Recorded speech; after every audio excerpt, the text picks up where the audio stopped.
長和賣港口點解引起巨大爭議呢？如果只係一筆無關緊要嘅生意，比如賣出一個玩具廠、買入一個寫字樓，呢個就可以話係在商言商，由賣家買家達成協議交易就可以啦，唔使考慮國家政治。但係當交易涉及到20多個國家以及40多個港口，咁樣嘅交易早就超出咗單純嘅商嘅範疇，開始對整個產業格局嘅分佈同國家利益產生影響。任何一個國家都不可能唔從更宏觀嘅經濟乃至國家安全層面進行審視。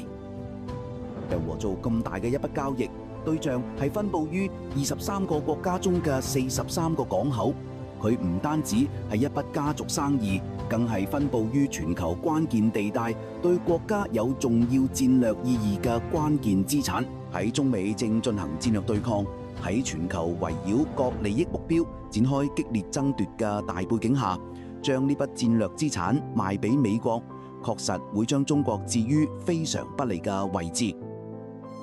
事實上，好多跨國企業併購案例，政治力量都會介入，會進行反壟斷或國家安全審查。所謂嘅在商言商，喺重大國際交易中根本就係一個唔存在嘅假議題，而且把商業問題政治化嘅，恰恰正係呢幾百年一直高喊所謂自由貿易嘅歐美各國。舉例嚟講，中國若想收購光刻機巨頭 ASML， 唔單止荷蘭同歐盟唔會同意，連美國亦一定唔會同意。美國有外國投資委員會，就係專門對喺美國嘅投資與併購進行安全審查。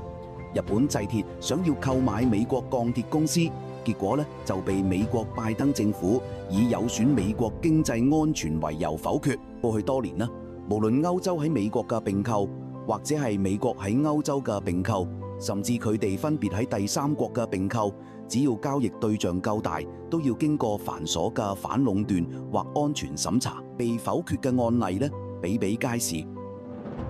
盟國之間尚且如此，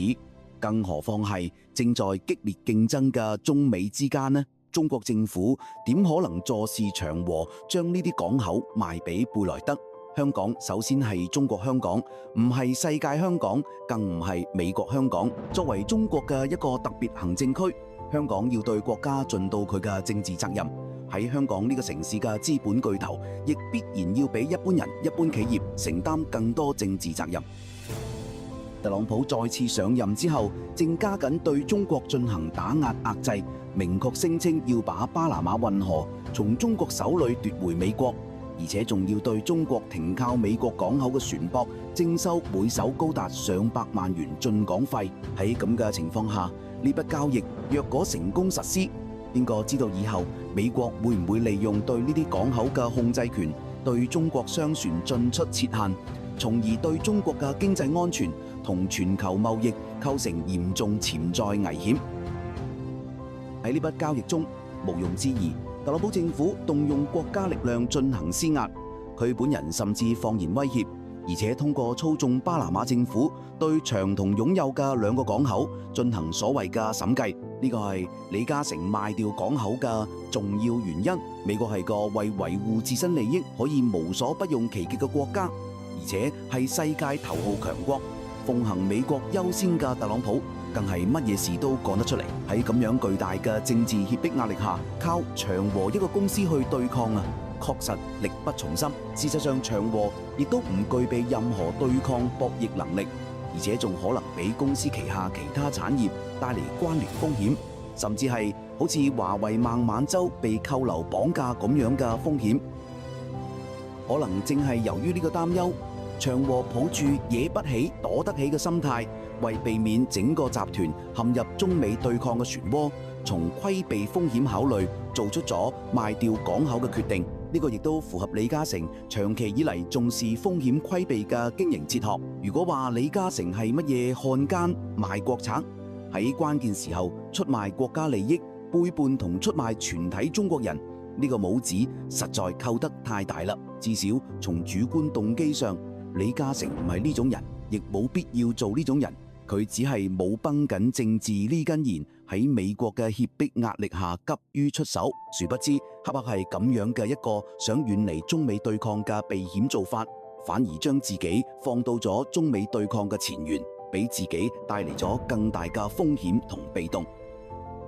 其實喺特朗普脅迫下嘅長和，完全可以通過特定管道與國家溝通，借助國家力量，以國家為後盾嚟處理呢個事情。以李嘉誠嘅人脈以及長和嘅體量，大概唔會有人認為佢哋同中央冇溝通管道。如果雙方能事先進行充分溝通，長和主動提出尋求國家幫助，或者退一萬步講，哪怕長和喺交易前同中央打個招呼，徵求一下中央意見，或係為避免陷入中美對抗風險，提出把呢啲港口賣俾內地國資控制嘅港口或遠洋運輸集團，中央亦一定會慎重考慮，會從大局出發做出安排。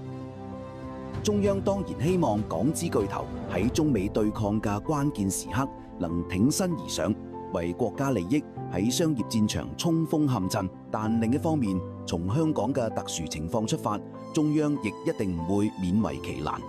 硬趕鴨子上架，要求港資巨頭去打前鋒。只要港資喺關鍵時候心裏有國家，能考慮到國家整體利益同經濟安全，有政治嘅呢根弦，中央就已經好欣慰啦。若長和提出請求呢，中央一定會從實際出發，做出妥善安排。一方面確保企業實體利益，